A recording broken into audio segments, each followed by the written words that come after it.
Hey guys, thanks for tuning into another video on ForgottenRangedWeapons.com.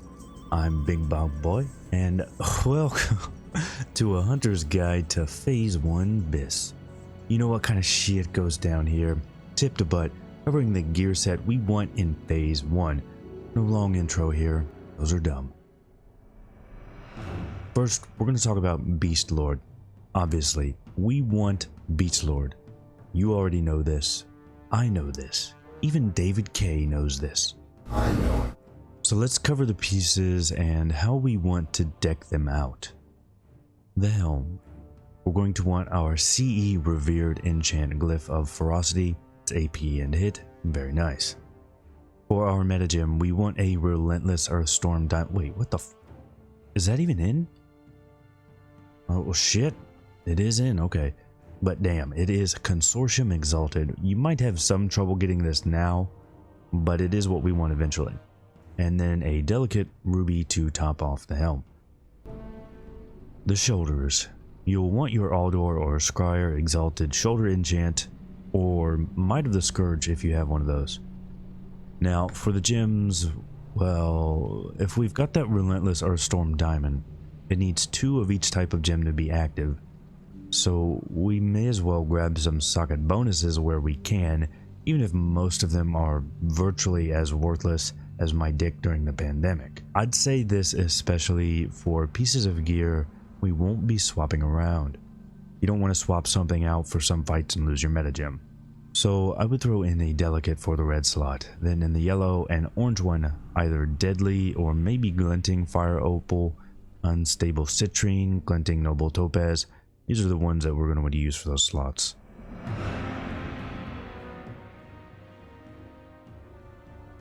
Beast Lord chest. Enchant is going to be +6 to all stats. The gems, 2 delicates for the red slots.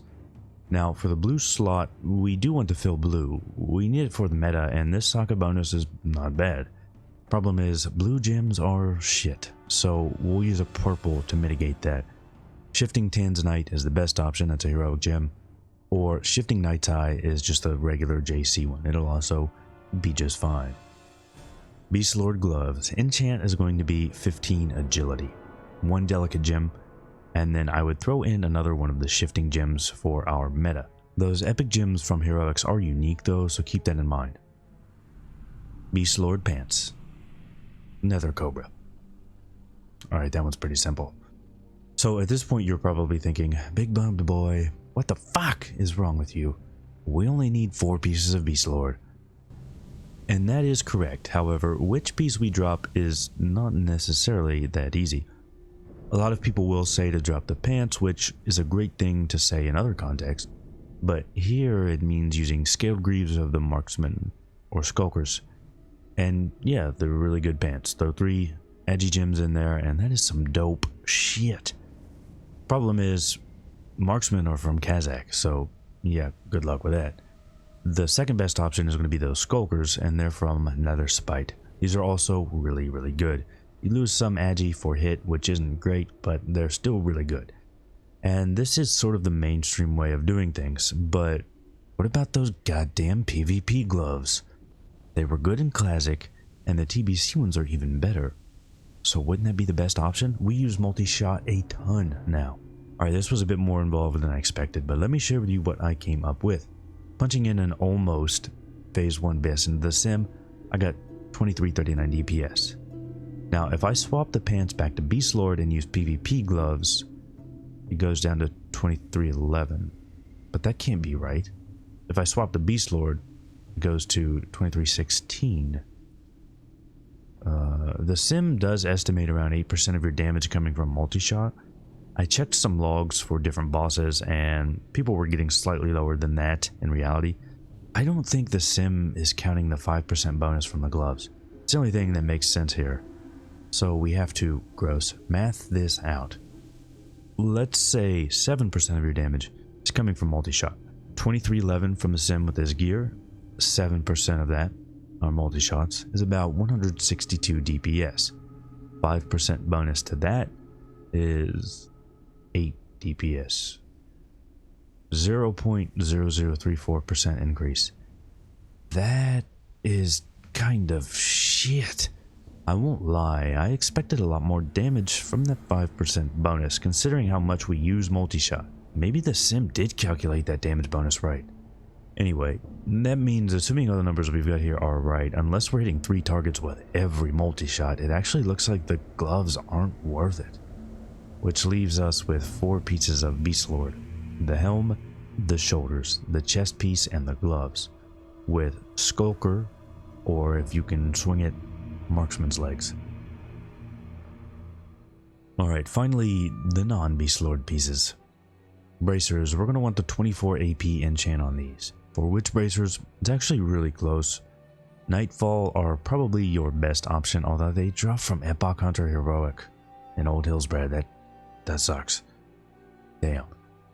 If you're a Leatherworker, Primal Strike are nearly equal. I would aim for Nightfall, but interestingly, Crypt Stalker are also really good, so it's not a big deal if it takes you a while to get Nightfall. Now, if you don't have Crypt Stalker, you're not a Leatherworker, and you can't get Nightfall, then I would go for Stalker's Warbands from Atumen. They're not BIS, but they're still fairly good, and from Atumen, so not hard to get. Belt, dropping from Gruul. Grand Stitched Girdle is the best one here. Over 1% crit, 2 sockets, really hard to beat this. I'd gem 2 Delicates since we already have what we need for the meta gem, even though the bonus is not that bad. Boots, Edgewalker long boots are by far the best. These are really good and not terribly hard to get, dropping from Moros. I would go for the socket bonus on these. 1 Delicate and probably a Glinting.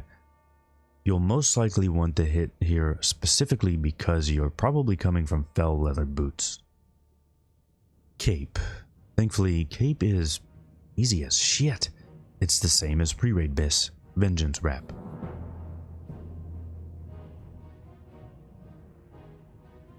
Ooh, damn, these are still really expensive right now. It is our phase 1 BIS, so I'd still try to just get it eventually. But until you do, there are other decent options. I would probably aim for Drape of the Dark Reavers from Shade of Iran and Kara. If that hit is going to be totally wasted, then Blood Knight Warcloak is also good, but it is badges, and there are other badge items I would buy before this. Cape enchant is going to be 12 agility. Yeah, we finally get a good cape enchant, and I'm very happy about it. On to the jewelry, bling blow, necklace. So, necklace is also the same as pre-raid. We want the badge necklace, choker of vile intent, but yeah, in a very rare case here, we have 2 items at work. Worgen Claw necklace from Big Bad Wolf, Atumen? What? Okay, yeah, Worgen Claw necklace from Atumen and Kara. It's almost identical, 1 hit rating for 3 stam. I'd take Worgen Claw if it drops, otherwise spend the badges on vile intent. Rings. There are some really nice rings out there, and we'll replace all of our pre-raid rings. Ring of 1,000 marks from Prince and Kara. You want this one, it's really good. The other ring slot would go to Ring of the Recalculatrant. This is from Magtheridon's head Turnin, which is suddenly a Tauren head. The ring is really good. Trinkets. Trinkets are also easy. Bloodlust Brooch from Badges. It's a good one, and the unused pairs with cooldowns really well. The other slot is, of course, Dragon Spine Trophy from Gruul. Remember when we had to chloroform other hunters for loot and axe so they couldn't steal our shit? Well, pop that bottle and grab your rag, boys, because you're going to have to do that for DST, and not just other hunters this time. We really want DST. It's going to be BIS for nearly the whole X-Pack. Weapons. We'll go over one-handers first. Weight stones have not been changed. They are still working for ranged, so we're stuck with that. It sucks, I know. Claw of the Watcher, while it looks like absolute ass, disgusting. It's pretty good. 2 slots, high amount of crit and AP. I would throw 2 Delicates in there. Now, for the offhand, Storm Reaver Warblades are solid. They get weight stones and they don't look bad. But if you want to shoot for the motherfucking stars and be the best a hunter can be, for you and for me, Blade of the Unrequited with 3 Delicates is better. It sims better, and there probably won't be that many rogues around to go for it, so I would try and get that. And then of course we want agility on both of those weapons. But what if we're going two-hander? Well, if melee weaving is what gets you hard, your blacksmithing axe is the best option, and you probably already knew that. Legacy is second best, but as a stat stick, they both fall noticeably behind. So I'd only recommend these if you're going to weave. Also, don't throw away your sonic spear. Ranged. We've got really positive news here. As long as you are on point rotationally, we can get away with weapons of varying speed, which leaves Sun Fury as our BIS. It drops from Melkazar and Kara. It looks nice, kind of reminds me of Sunny D or some shit. It is a good bow.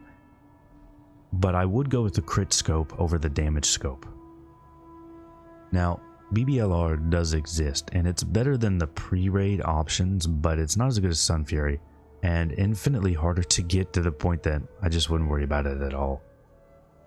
So putting all of that together, we get something like this. Hit considerations. So you may be thinking, don't we need 9% hit? Yeah we do. Now, this is going to be really goddamn annoying all throughout TBC. Your hit rating can be affected by things outside of your gear. Draenei. If you have a non-caster Draenei in your group, you get 1% hit. If you have a boomer, you get improved fairy fire and have 3% hit. You can eat some spicy tallbuck and get 1.63% hit. Hit over 9% is pretty much wasted, so we don't want to go over that unless there's just no other gear available or it's way lower eye level to the point that it doesn't matter. Ideally, you want to have gear you can swap around for these different situations. I mean, I can't tell what's going to be in your raid. You'll have to figure that out for yourself. But I will cover some gear sets here that I think make sense. A very easy one is to swap the Relicant Ring for Garona's Signet Ring. This takes us up to just barely over 8% hit. This is also just a pretty damn nice ring, and you'll probably want it while you're moving from pre-raid BIS to Phase 1 BIS anyway. It is also slightly better than Ring of 1,000 Marks in a 1-to-1 comparison if you're fully buffed. Another way to get 8% hit is drop Gron Stitched Girdle for Death Dealer and keep the Recall It Trent ring. The difference between those two sets is incredibly small though, so whichever one you can get the gear for if you need that number of hit. So at that point, you can just eat hit food and it puts you slightly over 9%. You could change one of your agility and hit gems for a crit gem or crit and AP gem. That wouldn't drop you below 9%, but since none of those gems have agility, it's such a small gain that I wouldn't even bother. Alright, so after thinking about it a lot, for my situation where I have no hit buffs, no Draenei, I'm not Serve, no Boomer, I think this is the best option, assuming I cannot get Marksman's Greaves. This puts me right at 9% hit, and I can eat agility food, so this is what I'm going to aim for. Which means Drape of the Dark Reavers, Garona's Ring, and Ring of 1,000 Marks. But we keep Gron Stitched Girdle. But I do want to stress the difference between all these different options to get 9% hit are actually fairly small. So what about getting to 6% hit since a Boomer is 3% hit? God damn it. Alright, if you only need 6% hit, Saber Claw Talisman, you lose a bunch of hit and gain like 4 AP. Okay, there aren't a lot of things you can swap out. Part of that is because there's not that much raid gear here in Phase 1. Like, compare Skulker's Greaves and Midnight Legguards. Yeah, you sacrifice some hit to gain, well, 27 crit, that's nice. But at the loss of 32 agility, that's not very nice. Ideally, we have a piece here with no hit, but the agility, the crit, and the sockets. Phase 1 just doesn't provide that. Survival considerations. So Serve also has the same hit dilemma that I am unable to ameliorate. Even as Serve, we want to hold on to our Beast Lord, unless you're in some weird all-physical DPS group, which no one should be. But there are some pieces we do want to drop, like Vengeance Wrap. It's not that great for Serve. We'll want to go for Blood Knight Warcloak. Dark Reavers has one more agility, but the hit is almost certainly going to be wasted. Gron Stitched Girdle. It also has no agility. It does have 2 sockets though. I would go with Girdle of Treachery, or just hold on to Dune Wind. We'll talk about that a little bit later. Not a lot of pants options, but Scaled Greaves are especially nice for serve if you can get those. Otherwise, just stick with the Skulkers. For rings, we do want to go with Recall It Tyrant and Goronas. 1000 Marks has no agility, so we don't want to use that. You could also use Pathfinder's Band instead of Goronas. It has no stam though, so you might want to be careful on fights with raid-wide damage, although it's not a huge concern for serve, I guess. And for weapons, things are similar to BM, although Legacy does move up in the world. 40 agility and 80 AP is pretty nice, but it actually doesn't end up beating the Claw and Unrequited combo. It's very close, but doesn't beat it, unless of course you are wanting to weave. With Enchant, Legacy is 65 agility. With enchants and gems, the one-handers are 70 agility. And a weight stone, so yeah. Meaning, in my opinion, this is going to be BIS for serve. Over 800 agility, it leaves us nicely with 2 blue and 2 yellow gems for the meta. If you need more hit because of no boomer or whatever, you can throw on 2 pieces of the agility and hit gear, like Dark Reaver Cape, Worgen Necklace / Violent Tent Necklace, or the Gorona Ring.